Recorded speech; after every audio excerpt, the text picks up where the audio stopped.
আসসালামু আলাইকুম। আশা করি সকলেও ভালো আছেন। গতকাল 2024 সালের এসএসসি পরীক্ষার রেজাল্ট দিয়েছে। যারা ভালো রেজাল্ট করেছেন তাদেরকে অনেক অনেক শুভেচ্ছা ও অভিনন্দন।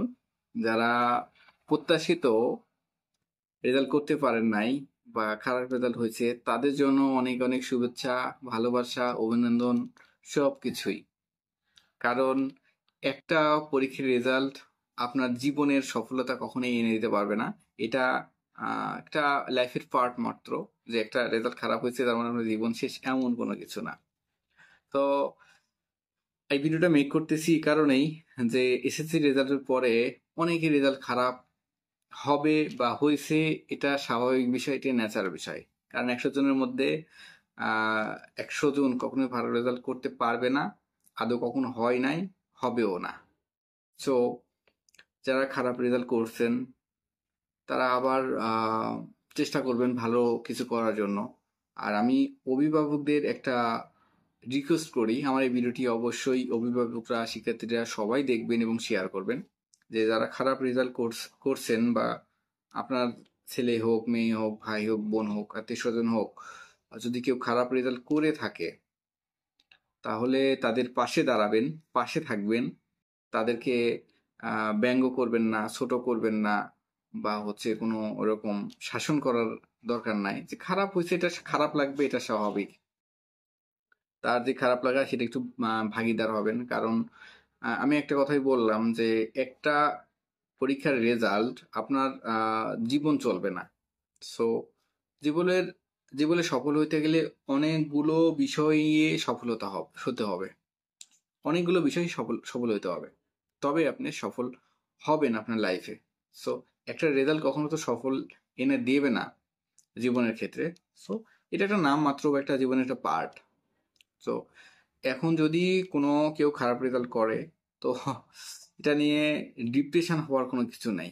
আমার দেখা অনেক ছাত্র আছে, অনেক বন্ধু আছে, অনেক বড় ভাই আছে, অনেক রিলেটিভস আছে যে এসএসসি খারাপ রেজাল্ট করছে, এইচএসসি তে খারাপ রেজাল্ট করছে, গ্রাজুয়েশনেও খারাপ রেজাল্ট করছে, কিন্তু অনেক ভালো পর্যায়ে আছে, অনেক ভালো চাকরি করতেছে এবং অনেক টাকা আর্ন করতেছে। সো যারা ব্যর্থ হয়েছেন এই এসএসসি রেজাল্টে ভালো রেজাল্ট করতে, তারা ইনশাল্লাহ সামনে আরো ভালো কিছু করার চেষ্টা করবেন। সেজন্য অনেক হার্ডওয়ার্ক করতে হবে, অনেক পরিশ্রমী হতে হবে। আরেকটা বিষয়, এসএসসি রেজাল্টের পরে অনেকেই গাইডলাইনের অভাবে ভালো কিছু করতে পারেন না। সো যারা আপনাদের পার্শ্ববর্তী শিক্ষিত ভাই আছে, বোন আছে, বা যারা অনেক জানে বিষয়গুলো, তাদের সাথে ডিসকাস করবেন।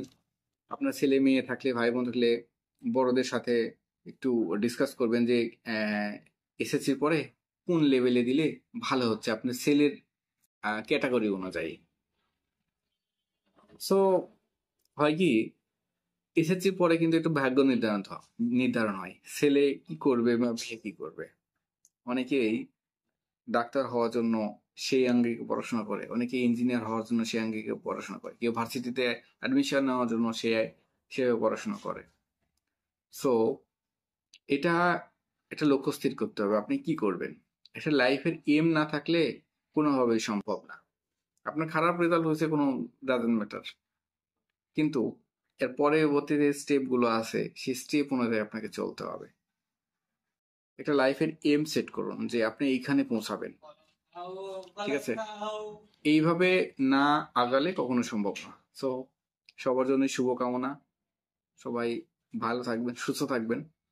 আর যারা খারাপ রেজাল্ট করছে তাদের পাশে থাকবেন, আর যারা ভালো রেজাল্ট করছে তাদের জন্য তো শুভকামনা, আরো ভালো কিছু করেন। এখানে ভালো করছেন মানে ছেড়ে দেওয়ার কোনো অবকাশ নেই, আরো ভালো কিছু করতে হবে। সামনে অনেক কিছু অপেক্ষা করতেছে, আপনাদের ভবিষ্যৎ অপেক্ষা করতেছে। সো সবাই সুস্থ থাকবেন, ভালো থাকবেন। আসসালামু আলাইকুম।